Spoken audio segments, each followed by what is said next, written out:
Buenos días, tardes o noches. Venimos presentando por primera vez nuestro primer episodio en este mismo podcast que se nombra Juristas por Obligación.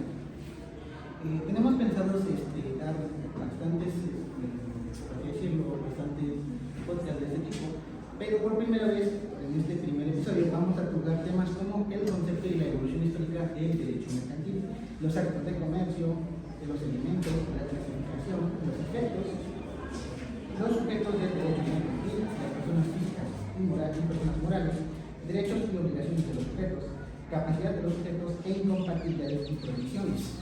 Como se podrán dar cuenta, este auditorio tenemos la presencia de unos grandes invitados que me honraría que se presentara cada uno por su nombre y algo que nos quieran contar. Buenas tardes, mi nombre es Manuel Ramos Álvarez y hoy les presentaré el tema de actos de comercio.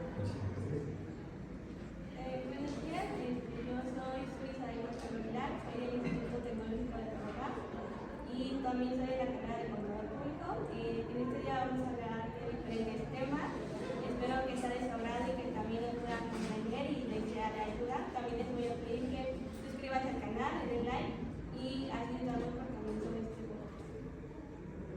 Bueno, yo soy Ariadna Ramírez Rojas, también soy contador público y pues espero les agrade este podcast. Bueno, yo soy Melanie, soy del Instituto Tecnológico de Trabajar, de la carrera de contador público. Espero que esto sea entretenido para ustedes y que presten atención. Y ya, gracias. Un gusto para mí conocerlos, también soy Juan Luis Angelico Olivares, soy contador público y vengo del Instituto Tecnológico de Trabajar. Gracias a... Comenzamos. El primer tema vendría siendo los conceptos y la evolución histórica. En este tema me agradecería por favor que la corrección, si tienen alguna corrección, por favor los invito a interrumpirme y por favor a educarme sobre el tema. Concepto y evolución histórica. El concepto del derecho mercantil vendría siendo que son un conjunto de reglas jurídicas las cuales, por así decirlo, rigen y dan forma a lo que conocemos como derecho mercantil o los actos de comercio. Rigen tanto al comercio como a los comerciantes. Más adelante veremos que existen tres tipos de comerciantes y que no necesariamente necesitas ser un comerciante para que te rijas a través de estas normas. Es algo confuso, pero podrán verlo más adelante. Este concepto, lamentablemente, incluso en eras actuales, tiene problemas bastante graves con que no se diferencia lo que vendría siendo el derecho mercantil con lo que vendría siendo el derecho civil.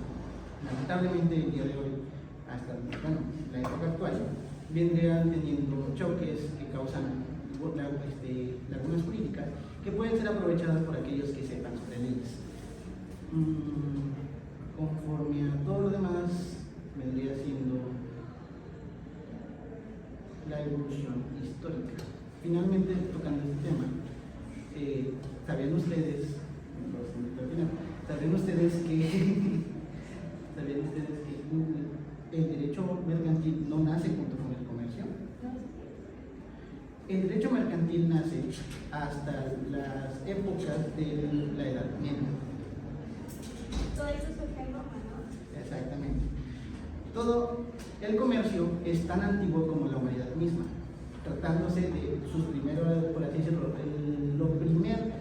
el primer paso que tuvo el humano para el comercio fue el trueque.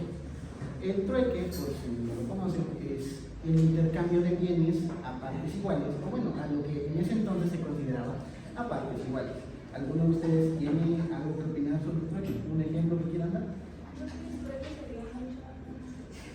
sería mucho en la historia, ¿no? De que los señores prácticamente intercambiaban a lo mejor un alimento o algo que era para su necesidad, más que nada por otro producto, ¿no? A pesar de que no era pagar, pero nada más era intercambio de producto.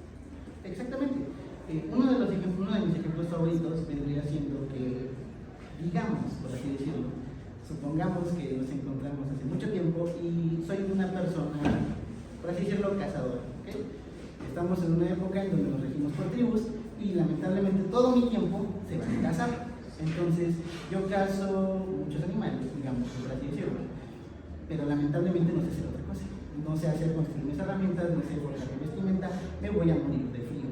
Entonces, lo que hacemos, más bien lo que tendría que hacer en ese entonces es, como que hace mucho, tengo mucha carne para mí solo, tengo que intercambiar esta carne por algo que me sirva a sobrevivir.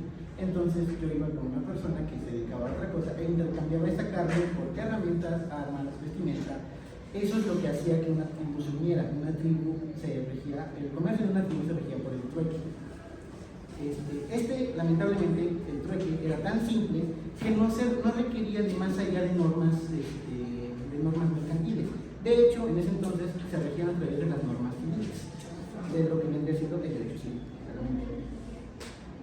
Como esto no estaba tan desarrollado, con el pasar del tiempo empezaron a cambiar las eras. Ya no se regían tanto por tribus, ya se regían ahora por, digamos, feudos. Un feudo prácticamente es cuando una persona poderosa, un rey, digamos, tiene bastantes tierras, bastantes bienes y te permitía vivir en su tierra, abajo de su protección, bajo su cuidado, a cambio de dinero. Y hablando de dinero, ¿saben ustedes cómo se creó la primera moneda? La primera moneda viene prácticamente, está relacionado de hecho bastante al tema. La primera moneda se creó debido a que cuando evoluciona el comercio, cuando el trueque deja de ser solamente el trueque, porque antes el trueque solamente se hacía por razones para vivir. O sea, yo intercambiaba mi carne porque necesitaba esa ropa, porque si no me iba a morir de frío, porque necesitaba esas herramientas porque las necesitaba para algo, para vivienda, para simplemente comida. Pero pasó algo que fue la evolución y los humanos ya tenían suficiente para no vivir, ya tenían suficiente para subsistir, empezaba a sobrar bastantes bienes, entonces necesitaban acumular riquezas, necesitaban un bien que fuera valioso, que se mantuviera en el mercado y que efectivamente no se pudriera. Entonces, así es como, por las necesidades, se tuvo que crear la moneda, que, pues no lo saben, se escogieron materiales valiosos. Todo vendría siendo oro, plata, bronce, todo ese tipo de cosas, que atraían a la vista, mantenían su mercado, o sea, su valor en el mercado, debido a que en esos tiempos no estaba tan desarrollada la minería. Entonces, efectivamente, el valor del oro, el valor de la plata nunca variaba tanto como para que la moneda cayera mucho. Y más allá de eso, ahora sí se nació lo que vendría siendo el derecho mercantil. La diferencia entre el derecho mercantil y el derecho civil comenzó cuando comenzó la Edad Media. Efectivamente, más o menos cuando comenzaron las cruzadas. El Papa de ese entonces comenzó a declarar guerra a diestra y siniestra a bastantes imperios, por así decirlo, que estaban en su interés. El poder de ese entonces de la Iglesia era tanto que prácticamente ningún país se le comparaba. Entonces comenzaron a caer bastantes reinos y el miedo hizo que los comerciantes se concentraran en el Mediterráneo, en el mar Mediterráneo. Ahí es donde comenzaron a forjarse las ciudades más fuertes, con el mercado más fuerte. Y esto permitió a que en estas ciudades se comerciara prácticamente cosas de todo el mundo. El día actual, por ejemplo, podemos encontrar cosas hechas en China, cosas cultivadas en Brasil, cosas cultivadas en Japón, pero nunca nos ponemos a pensar que esos países están a kilómetros de nosotros, a cientos, de hecho, miles a veces. Y actualmente con la tecnología era increíble, pero hace tiempo era bastante impensable. Entonces, cuando comenzó este gran comercio, comenzaron a verse movimientos mercantiles de decenas de veces superiores a lo que estaban acostumbrados. Necesitaban el derecho civil ya no daba abasto para seguir manteniendo a raya la evolución del comercio. Aquí es cuando los comerciantes, dándose cuenta de que estaban perdiendo grandes, significativas cantidades de dinero, forjaron lo que vendrían siendo gremios conforme a lo que se dedicaban. Por ejemplo, si una persona se dedicaba a vender carne, se iba con un gremio de personas que se dedicaban a vender carne. Y debido a que sus métodos eran distintos, y de hecho estaban perdiendo bastante dinero rigiéndose a través del comenzaron a crear sus normas, comenzaron a crear lo que vendrían siendo sus propias leyes mercantiles. Y con el pasar del tiempo se dieron cuenta de que estas leyes estaban rigiéndose para algo más que comerciantes, para compradores, para proveedores, para mucha gente. Y aquí es cuando se abren las puertas al derecho mercantil, firmándose distintos acuerdos, distintos códigos, como vendrían siendo el Código de Comercio, muchos que conocemos actualmente y que perduran hasta el día de hoy. Concluyendo con este tema, o no sé si alguien quiera opinar sobre esto. ¿Alguien tenga un ejemplo? ¿No? Bien. Siguiendo con este tema, vendrían siendo actos de comercio. ¿Quién podría explicarnos lo que es un acto de comercio? Yo. Gracias. De nada, muchísimas gracias por la invitación a este podcast y también estar aquí por estar con personas que comparten bien estas ideas del derecho mercantil y sus temas. Y antes de iniciar con los actos de comercio, quisiera dar énfasis a otro concepto que nos lleva más allá de un acto de comercio. Me refiero al comercio en sí. Se menciona que el comercio es aquella actividad económica que puede producir o que produce o que fabrica bienes o servicios para el consumidor final, para que este consumidor final disponga o esté a su disposición este producto. Ahora bien, los que hacen dichos productos son los productores, los proveedores o bien el mismo comerciante. Y esto nos lleva al siguiente punto. ¿Qué es un comerciante? En términos general, un comerciante es aquel individuo que se dedica a la venta de cualquier producto, de cualquier cosa o de cualquier artículo. Pero yéndonos a temas o a un concepto más jurídico, el artículo 3 del Código de Comercio nos hace mención de 3 supuestos. El primer supuesto, y a grandes rasgos, nos dice que el comerciante es aquel que ejerce su capacidad jurídica para vender y está dispuesto o dispone de esta actividad como su ocupación ordinaria. Los otros 2 supuestos nos hacen mención de las personas morales, que las personas morales no son más que sociedades nacionales o extranjeras y que ejercen también actos de comercio.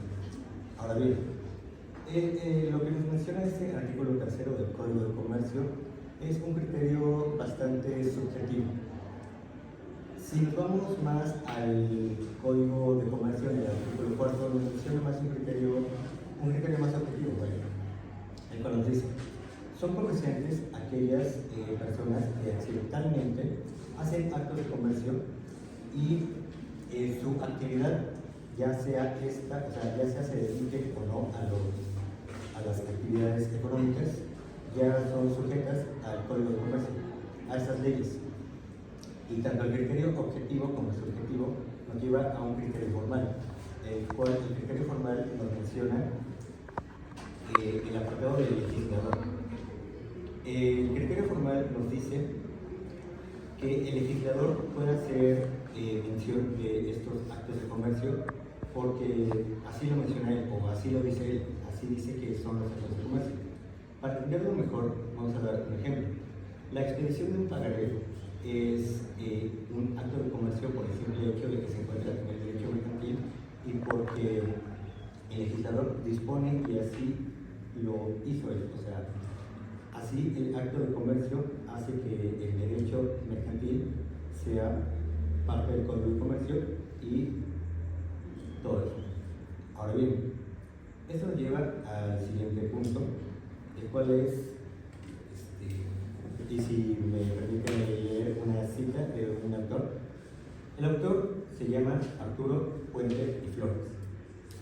Este autor nos hace mención de lo siguiente: los actos de comercio son actos jurídicos que producen efectos en el campo del derecho mercantil.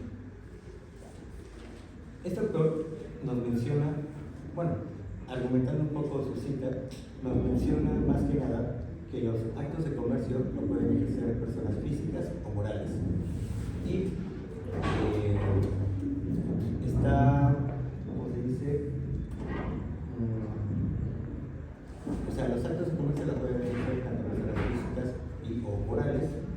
Y a pesar de que no sean por completo comerciantes, los los que hacen estas actividades están sujetos a estas leyes y tienen efectos jurídicos en el campo del derecho mercantil.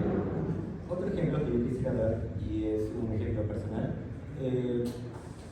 por ejemplo, yo no me dedico 100% a los actos de comercio, no soy vendedor, pero sin embargo sí soy comprador, sí he comprado en estas personas, en estas sociedades, en estas empresas, Chedraui y USAPS he comprado, así que esto me hace sujeto, o sea,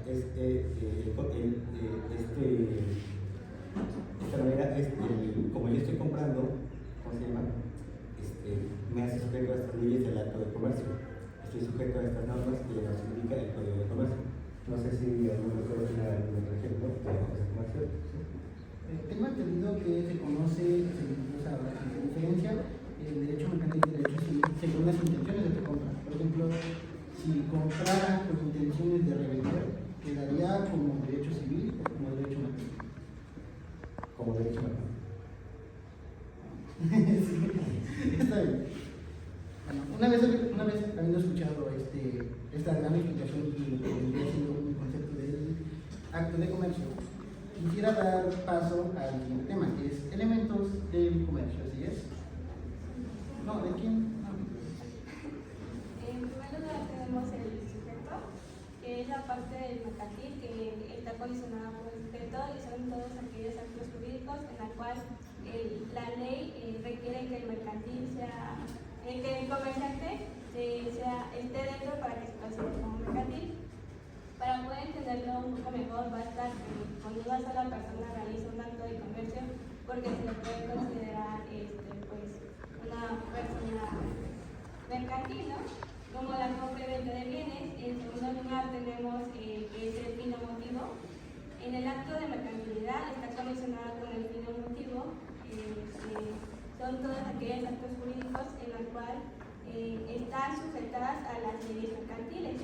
Para poder entenderlo un poco mejor, hay que poner el ejemplo, como también lo puse en los anteriores podcasts, por ejemplo, la compra o venta de un automóvil, en el cual en este se basa que el comprador y el vendedor están sujetos bajo un contrato, ¿no? Entonces en ese contrato tú serás como el que me va a comprar el automóvil, yo te lo estoy vendiendo. Entonces aquí las dos personas salen beneficiarias. ¿Por qué? Porque yo te lo estoy vendiendo, pero yo voy a obtener ese pago del cual ya se impuso o ya está en el contrato, ¿no? Entonces tú también vas a tener beneficios. ¿Por qué? Porque después tú puedes, en tu propio criterio, puedes volver a revender ese mismo auto, entonces tanto los dos ganamos y pues cada quien está feliz, ¿no? Y no, y el último tenemos que es el objeto. En el acto de mercantilidad está condicionado por el objeto, que son todos aquellos actos jurídicos en la cual está alcanza una cosa mercantil, por lo que son los títulos de crédito y los buques. Para entenderlo un poco mejor hay que regresarnos en el ejemplo anterior y estamos en la compra-venta del automóvil, ¿no? Entonces se considera bien porque el título de crédito es el cumplimiento que señala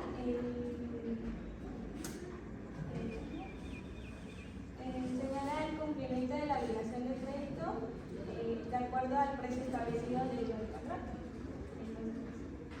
Entonces, Muchas gracias por haber aclarado el tema. La verdad yo no tenía idea sobre los elementos del comercio y fue un aprendizaje bastante bueno. Entonces, vamos a dar paso a lo que vendría siendo la clasificación conforme al acto de comercio. No sé si alguien quisiera aclarar el tema.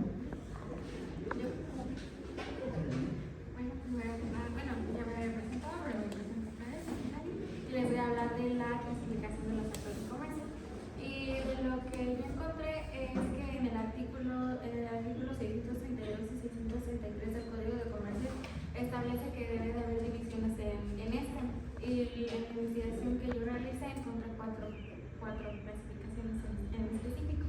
Que la primera es por su naturaleza, ya que como lo estaban diciendo, no importa si yo soy un comerciante, podría decirse permanente, o no soy un comerciante que lo hago ocasionalmente. Eso no importa qué persona sea, si lo haces habitualmente o no, estás 100% sujeto a las normas del derecho mercantil. Y el segundo es los actos de comercio por relación, que como lo había mencionado antes en el tema que estamos tocando, el derecho mercantil y el derecho civil están como entrelazados y a veces es muy confuso saber cuál es uno y cuál es otro porque van casi de la mano y los temas son muy parecidos. Esto va con los actos de comercio por relación, ya que pues si por ejemplo en un juicio, si se hace un juicio una persona y el acto no se sabe si es civil o si es mercantil, la persona demandante puede seleccionar o elegir si se quiere tomar ese acto como civil o mercantil, pero esto pues depende mucho de la decisión del demandante. Pero si por el contrario se ve sí o sí que es un acto de forma mercantil, se siguen todas las normas y procedimientos que están en el derecho mercantil. Y si se toma en cuenta que este acto es civil, entonces se toman todas las normas y procedimientos que están en el Código Civil. La siguiente es los actos de comercio mixtos, que estos igual van de la mano con el derecho civil. Un ejemplo que yo les tengo para que se les facilite un poquito más es, por ejemplo, que algunos de ustedes compran renta un local, pero ese local está destinado a fines de comercio, por ejemplo, a una tiendita. Y mediante esto sabemos que hay un contrato de arrendamiento. Este contrato por esencia es civil, pero como está sujeto a la explotación de un comercio, esto se puede tomar también como derecho comercial, como derecho mercantil. Y también otro ejemplo sería el de un pagaré. Si un comerciante firma algún pagaré, por lo mismo de que es una obligación, estará sujeto sí o sí a estas normas. Y el número 4 son los aislados, que los aislados pues es, como su nombre lo dice, son los actos que no se hacen habitualmente y que solamente se hacen ocasionalmente o de manera incidental. ¿Algún otro ejemplo sobre lo que puede dar? No, todo es muy simple.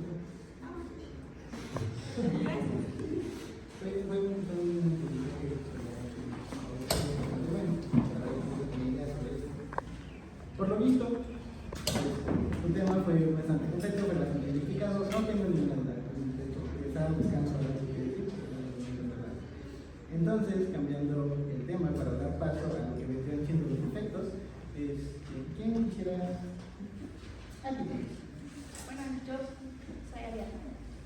Les voy a hablar sobre los efectos de los actos del comercio.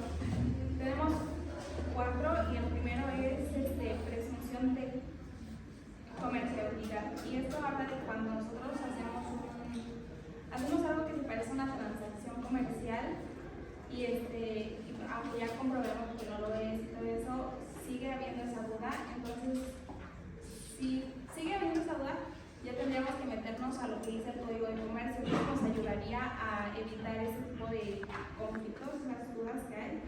Y el segundo son obligaciones y responsabilidades, que eso un comerciante está obligado a hacer bien su trabajo, a hacer sus compromisos, a tener una responsabilidad buena.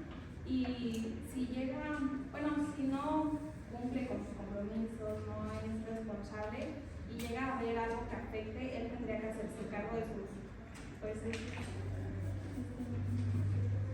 sus acciones, ¿no? El tercero es acción ejecutiva mercantil. Ahí habla de que un documento, si tenemos documentos mercantiles como un pagaré, nosotros podemos pedir el pago, y si alguna de las personas que está involucrada hace algo que, no cumple con lo que se estableció, pues ya el que tiene el derecho pediría un juicio y eso ayudaría a proteger al comerciante y los pagos que hay. También por último tenemos la prescripción y caducidad, que eso habla de que cuando tenemos un derecho a algo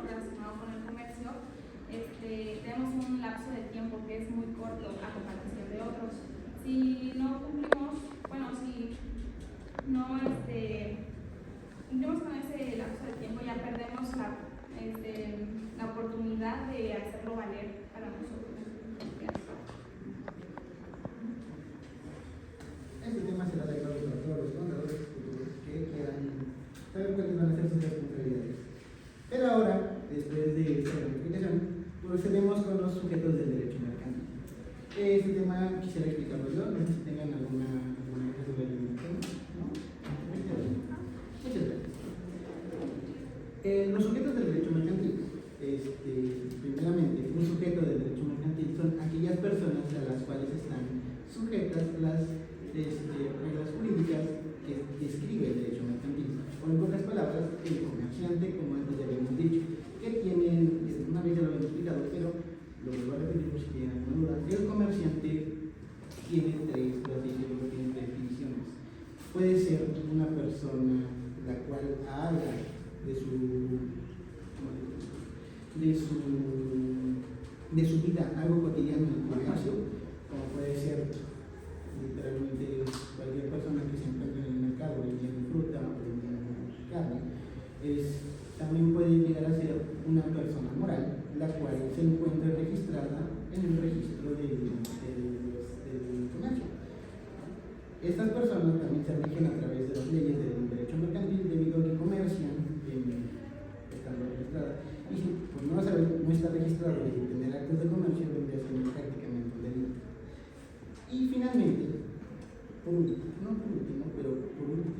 de esta categoría, vendría siendo las personas morales ajenas a México, o sea, empresas multinacionales que tengan una sucursal en México y que generen, por así decirlo, bienes o dinero en suelo mexicano. Ellas también están sujetas al derecho mercantil. No solo esto, también están sujetas al derecho mercantil personas que tengan, por ejemplo, que se vean arrastradas al derecho mercantil. Una persona, por ejemplo, digamos, ya lo había explicado, ahí vuelvo a remarcar, digamos que tú no tienes ningún acto de comercio, no tienes absolutamente nada que te relacione con un comerciante, pero durante un acto de comercio que puede haber sido generado por otra persona, podría ser, en el que tú te veas comprometido, en el que tú te veas beneficiado de ello, lamentablemente estás dispuesto, no lamentablemente, pero así es como se rige la norma, estás dispuesto o estás a lo que dice el derecho mercantil por las reglas de este. Y finalmente, por último, están los actos mixtos, que cuando una persona tiene un contrato, ya lo he explicado, tiene un contrato y por un lado, sea una persona que se rige a través del derecho civil, y otra persona que se rige a través del derecho mercantil, dicta el Código de Comercio en el artículo 1050 que en estos casos se debe de hacerle caso o se va a resolver conforme las leyes mercantiles.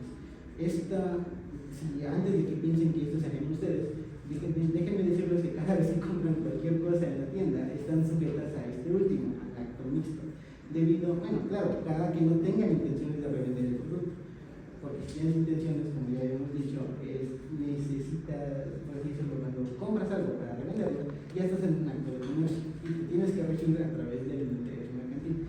Pero si compras algo para el consumo propio, de tu lado va a ser un acto civil, del lado del vendedor va a ser un acto mercantil. Entonces está sujeto también, otra vez, al derecho mercantil, pero ahora por un acto mixto.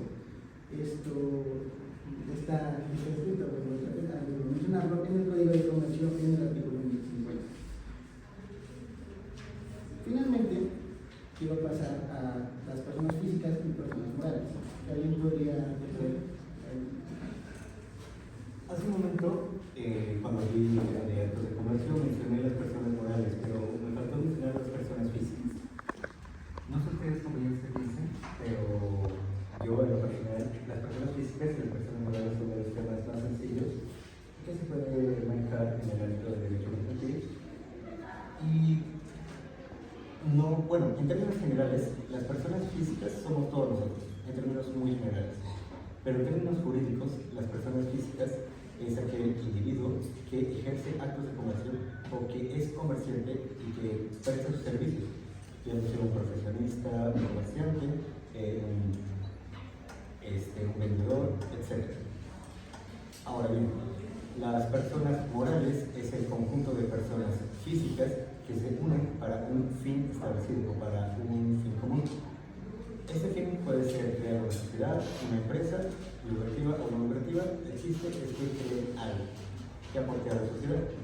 Ahora, las diferencias entre personas físicas y morales, pues la más lógica y la más obvia es que una persona física es tangible y una persona moral no lo es prácticamente una empresa, una sociedad. Es la más lógica, pero hay otras diferencias más significativas que quisiera hacer mención de ellas para que quede más claro el tema de personas físicas y morales. En ámbitos jurídicos, las diferencias más notorias son que una persona física puede ejercer derechos y obligaciones. Bueno, una persona física ejerce derechos desde su nacimiento, eso está muy claro, pero también ejerce obligaciones a partir de que cumple los 18 años de edad.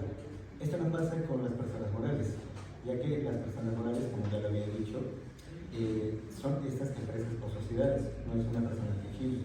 Entonces, cuando ejerce estos derechos y obligaciones es en la creación de la empresa.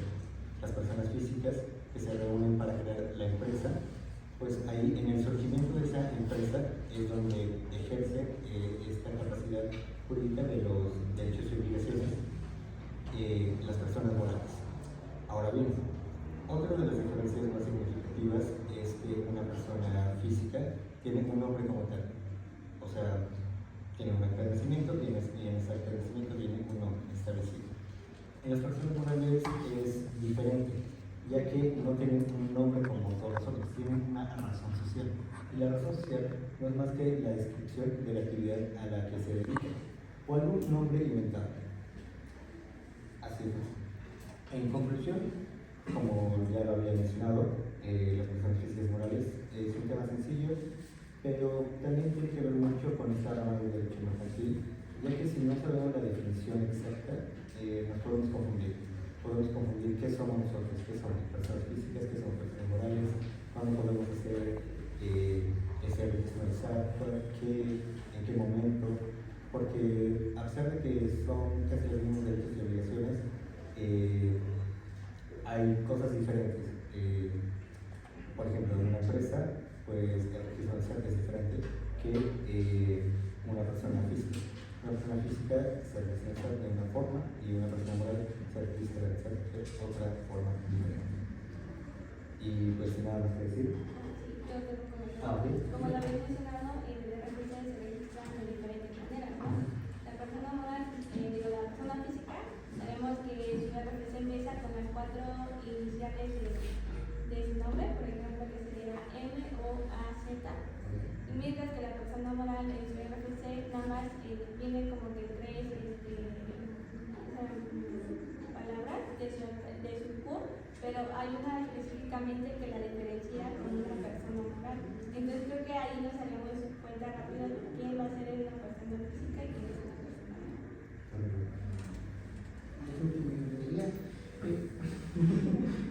Para seguir con el tema sería el derecho y las obligaciones de los sujetos. No sé si alguien querría. Bueno, en este tema a lo mejor es un poco confuso, a lo mejor un poco complicado, porque como lo mencionaba uno de mis compañeros, el comerciante es toda persona física o moral que realiza actos de comercio, pueden ser internacionales o extranjeras, ¿no? Para entrar dentro de los derechos, sabemos que uno de los derechos es que puedan recibir pagos, poder tener un nombre oficial, poder participar dentro de los comercios de acuerdo como que al rango en el cual esté establecido, también a que sus pagos sean respetados de acuerdo al producto vendido. Y una de sus obligaciones, quiero empezar con un artículo que dice en el artículo 4 del Código de Comercio, dice que las personas con o sin establecimiento fijo que realicen alguna actividad comercial quedarán sujetas a las leyes mercantiles. Entonces, prácticamente, pues, lo dan a entender muy fácil. Entonces, también dice en el artículo 16 del Código de Comercio de la fracción segunda que deben estar inscritos en el Registro Público de Comercio. En los documentos deben de estar, tener estar auténticos y deben hacerse notorios.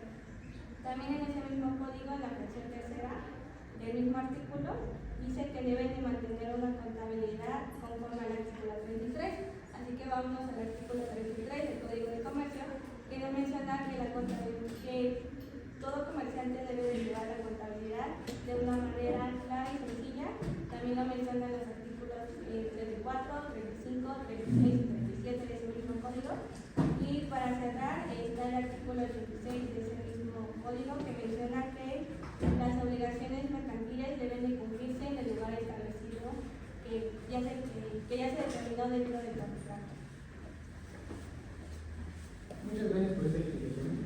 Y una vez acabadas las objeciones, no todos tienen que ser machos, entonces damos lugar a la capacidad de los sujetos, a lo que, vamos a decir, lo que ofrece estar en las leyes. ¿Algo que aquí con? Bueno, se dice que cada persona tiene una capacidad cuando tiene derechos y obligaciones. Y en el caso del derecho mercantil, como ya lo habíamos comentado, era que no necesariamente debemos ser un comerciante para el comercio técnico para acatarnos a estas leyes. Y bueno, me voy al artículo 50 del Código de Comercio, que nos dice que ningún individuo debe de ser privado de elegir su profesión, trabajo o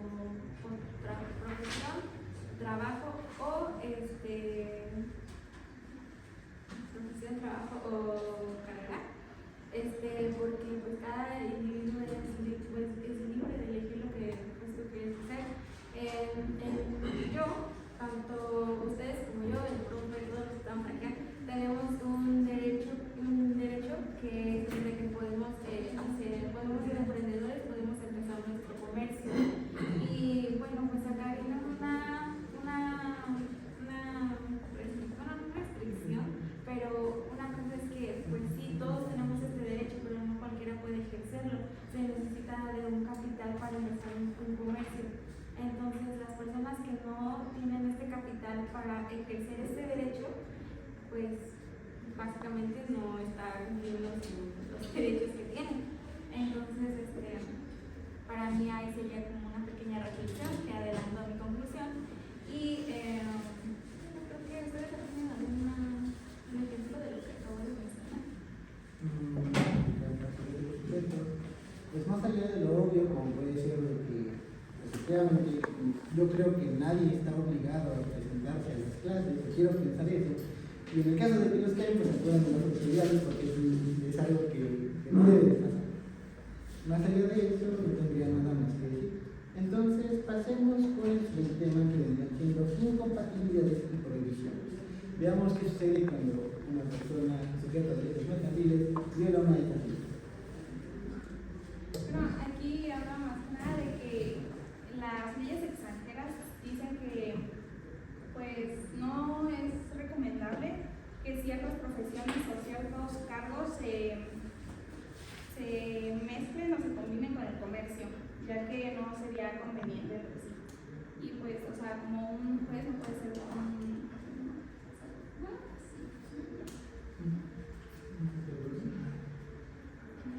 De eso no hay mucha información, lamentablemente, incompatibilidades y prohibiciones. Es un tema bastante corto, pero bastante útil para aquellos que quieran dedicarse a todo este tema. Muchas gracias a todos. Todavía no cerramos, pero los temas ya han sido completamente abordados y me gustaría que cada quien diera una conclusión. Efectivamente, también voy a dar la mía. Estos temas han sido bastante útiles, tanto personalmente como profesionalmente, y creo que no solamente hablo con muchos de aquí van a terminar siendo contadores públicos algún día, y estos conocimientos les van a servir bastante. Como, más que nada, el hecho de saber sus obligaciones y saber sus derechos a la hora de ejercer las leyes mercantiles. Por ejemplo, tanto que yo personalmente, ya no tenía ni idea de que era un acto mixto, y ahora, por ejemplo, sé que cada vez que salgo a la calle a comprar cualquier cosa, ahora estoy sujeto a los actos mercantiles. Aunque es extremadamente útil y se ha demostrado demostrado, de hecho, que el derecho mercantil es útil a la hora de regular los actos de comercio. No es perfecto como nada en este mundo y tiene bastantes errores. Uno de ellos ya lo hemos comentado, pero los conceptos chocan unos con otros, al igual que algunos artículos de muchos códigos que se rigen el derecho mercantil. El código de comercio es extenso y hasta entre ellos mismos se contradicen.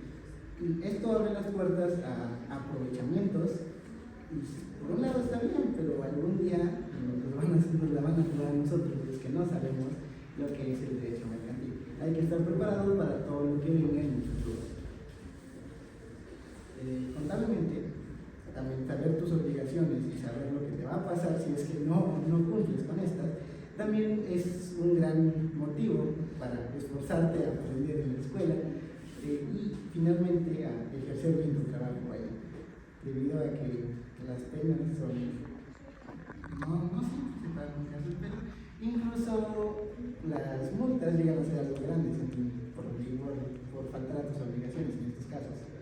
Finalmente, aunque personalmente no tengo mucho que decir, debido a que personalmente yo no me dedico al comercio, pero tengo una madre que sí. Y saber sobre estos temas en algún momento hará que la pueda ayudar o la pueda, claramente, no hacerme cargo de sus problemas, citando a mi profesor, el peor error de un contador es creerse abogado. Aún así podré, por así decirlo, guiarlo un poco en lo que vendría siendo este tema bastante desconocido para muchos de los comerciantes, los cuales no tenemos ni la más mínima idea del derecho mercantil. Y muchos de ellos no están, de hecho, sujetos a estas reglas o no están todavía inscritos debido al miedo que puede provocar esto mismo. Cerrando así mi conclusión, no tengo nada más que decir, más que estar agradecido y darme cuenta de que aún me hace falta mucho por aprender y mucho por prepararme si es que algún día quiero ser un contador competente. ¿Quién quisiera dar su próxima conclusión? Bueno, mi conclusión es sencilla. En cuanto a actos de comercio, no puede haber un vendedor sin que haya un comprador y viceversa, no puede haber un comprador sin que haya un vendedor. Todos estamos sujetos a estas leyes del Código de Comercio y en cuanto a personas físicas y morales, todos en un contexto general somos personas físicas. En un contexto jurídico seremos personas físicas y ojalá en el futuro todos seamos personas morales por nuestra carrera, principalmente por el área en el que estamos y por lo que vamos a ejercer. Gracias. Mi conclusión, primero que nada, agradezco la invitación de este podcast. Espero que en los siguientes podcasts también esté presente y podamos seguir con la continuidad del derecho mercantil. Para terminar, quiero mencionar que, como lo dijo el compañero, las personas físicas, morales, saber quiénes son los sujetos del mercantil, los deberes, sus derechos, es importante porque me ha pasado que conozco a un señor que tiene su propia papelería, ¿no? Él empezó de cero, se consideraba ya una persona mercantil porque vendía o hacía ciertos, más que nada vendía los productos, ¿no? Pero ¿qué pasa? Hoy que estuve hablando con él, me enteré que no está registrado al PESAR, tampoco está como que haciéndose cargo de sus obligaciones que tiene como comerciante, como se mencionó en el artículo cuarto, que con los establecimientos fijos, pero si se realiza algún acto de comercio, estarán obligadas bajo las leyes mercantiles. Entonces yo le mencioné que sería como que importante de que tomara cartas en el asunto, comenzar a ver que en cualquier momento puede llegar incluso un abogado o incluso un contador y empieza a pedir los libros de contabilidad, sus obligaciones que tiene y entonces la multa puede llegar. Y ahí se me encontraría. ¿Alguna vez queda la conclusión? Bueno, basándome con lo que dijo con la conclusión de Suri, tengo un caso un poquito parecido y es que en mi casa hay varias tienditas y una de las tiendas más grandes no está registrada ante Hacienda o ante el SAT y bueno, independientemente que le vaya muy bien, pues no está registrado ante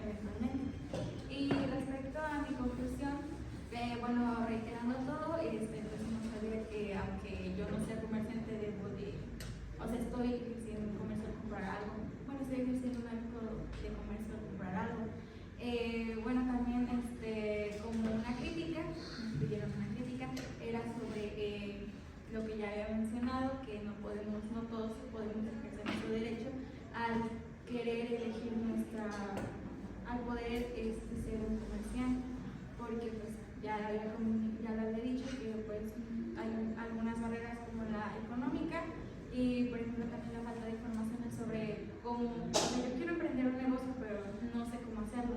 Ahí sería una barrera que me está impidiendo a mí ejercer ese derecho. Por otro lado, en mi vida personal, pues en mi vida personal puedo tomar este tema como que a partir de ahora yo ya sé que pues bueno, me adelanto a la vida profesional, dejando mi vida personal. En la profesional sé que pues ya debo de tener un poquito más de seriedad respecto a lo que yo estoy firmando, porque pues sí, hay unos actos que pues, están ligados al código de comercio y unos al civil. Entonces eso tampoco sabía, no tenía ni idea. Entonces esto pues me hace más conocedora saber lo que estoy firmando y tomar mejores decisiones a futuro. También estoy evitándome los problemas legales que vengan. Y ya.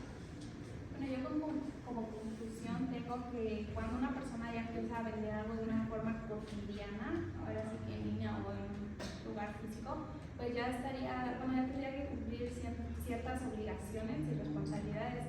También cuando empiezas a vender o de ir a casa a comprar, también tienes que tener cuidado y tienes que respetar cumplir como con los acuerdos que se hacen entre vendedor y compradores. Un gusto haber estado con ustedes.